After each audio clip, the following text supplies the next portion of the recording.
Hi, Patrick here, Half Cheeto Will View, and we are here for another film review.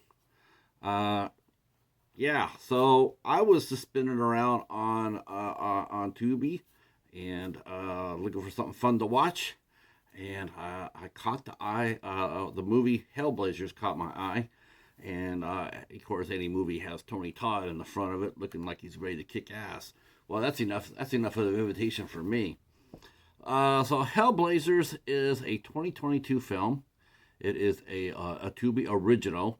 It was written and directed by Justin Lee and has a who's who of horror icons cast. But let's talk about the movie a little bit.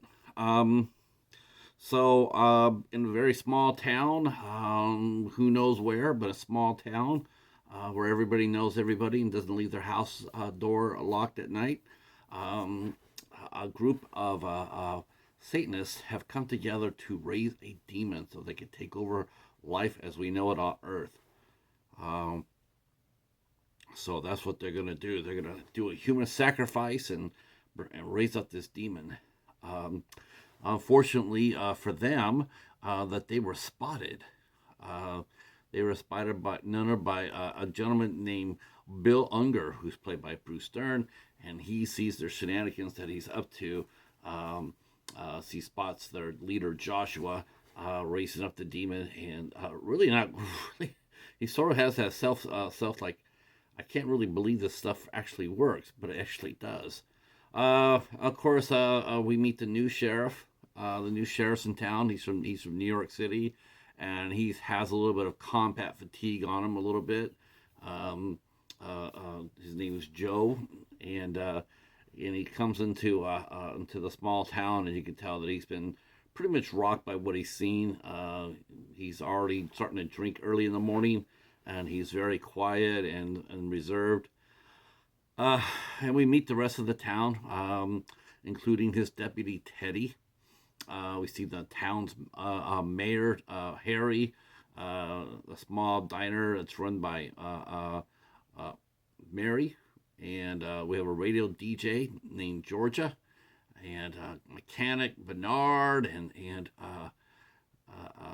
so yeah, so we got a bunch of folks, and as the day goes on, they start noticing more and more things starting to go weird, including the phones are going dead. Um, Bill has come in and try to tell the sheriff what's been going on. He didn't really listen to him. They get off to a bumpy start, and then they hear a loud explosion coming out toward his direction. So Joe and the deputy head on out there to take a look at what's going on. And yeah, as the night falls down, all of a sudden we start seeing all the acolytes of Joshua starting to show up over the town. Their plan is to basically come in and kill all the townspeople because they need to kill people to keep the demons that they raised fed and happy underneath their control. Of course, the town people slowly but surely are starting to get picked off one by one, but they also pick up what's going down. A lot of people are dying, and a lot of the friends are. So they start rallying as best they can, even though they're slowly being overrun. They definitely give as good as they get. The acolytes seem to have the numbers on their game, but the townspeople are lethal in their response to this. Uh, so it comes down to the last few handful town versus the demon, and whatever had made Joe quiet and reserved has been melted away, and now we see Joe the warrior rise up to defend this town, and it goes nose to nose with the undead demon. Um, wow. So I love this movie. I had so much fun with this. Um, it's really cool. It's a really fun movie. Um, I only have one small quib about it, but I'll tell you about that in a minute. I thoroughly did. This is just an absolute joy to watch. Um, has stars. The stars, like I said, the stars of this movie are absolutely off the chain. Not only do we have new people that are new to me anyway, Crash Buist and Ed Marone, who I have never seen before. But this movie is a who's who's of horror icons. We had Tony Todd, Adrienne Barbeau, Meg Foster, Courtney Gaines, John Casseur. Our good friend Mike Ferguson was there in the action.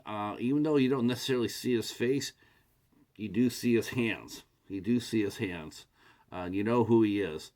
And a bunch of and Bruce Stern. Oh, Bruce Stern steals this movie. He steals every scene he's in. He is an absolute hoot. In this movie, he looks like he's just having a hell of a lot of fun. And that seems to be pretty much the track record for Bruce Stern and the last few years. He's definitely way settled into the character acting role, and he is just going out there and having a blast. His character Bill Unger sets everything in motion, and he is funny as hell. There are some fresh faces too, including one more. We got to mention this. Billy Zane is in this movie as well. Billy Zane has a fun little role as Joshua, the leader of the sect that is trying to raise a demon. Like I said, he's sort of like, we're here to do this, and then it actually happens. He's sort of like, holy shit, did that work? yeah, it did. So it's a who's who of horror icons in here. Everybody gets good camera time. Everybody gets gets some time to that they're on screen. Most of them, of course, most of them end up falling, but that's okay because they don't go out alone. My only quib in this movie, was when Tony Todd comes out there and he comes over there to kick ass, and he takes out two of the bad guys, and then he gets killed. And it's like, come on, that's Tony Todd. It's going to take a hell of a lot more than just two yahoos to take Tony Todd down, for Christ's sakes, right? Of course, me and the cheater, we're booing and hissing at that, literally hissing. But still, it was so cool to see him in action, taking care of some business. Adrienne Barbeau was there. She played the DJ.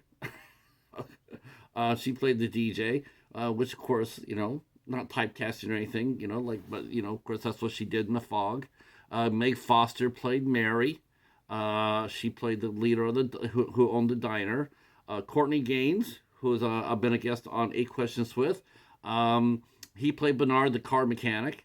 John Casseur from Tales of the Crypt played Rick. Of course, Mike Ferguson has been on the show several times before. He played the last acolyte that Joe had to battle before he battled the main bad guy. And he played Anton. Even though we can't really see his face in the whole movie, but like I said before, his hands or his thighs are noticeable right off the bat. And so he and the sheriff battled. Good fight too.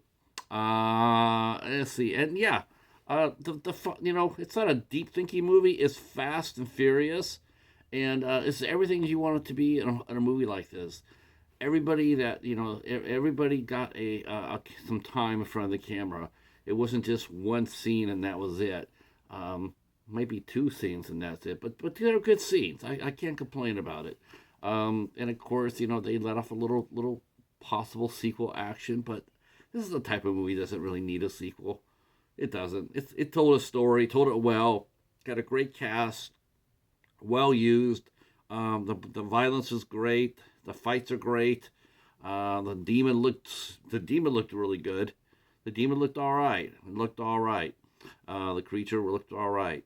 All in all, I don't know if this will ever get released on physical media, but if it did and I saw it, I definitely would pick it up. Hellblazers was a lot of fun, and I do hope that it does get a physical release. But for now, it is on TUBI. It is considered a TUBI original, and you can go over there and take a look at that. This movie is rated R, and it lasted for 1 hour and 25 minutes. All right, that's it. That's all we got. God, I have not done a streaming video in quite a while. All right, hopefully you'll enjoy it, and let me know what you think. in the comments down below if you watched Hellblazers or not. All right, that's it for us. We'll talk at you soon. Leave a comment. Hit the subscribe button. Yeah, share us out. Peace.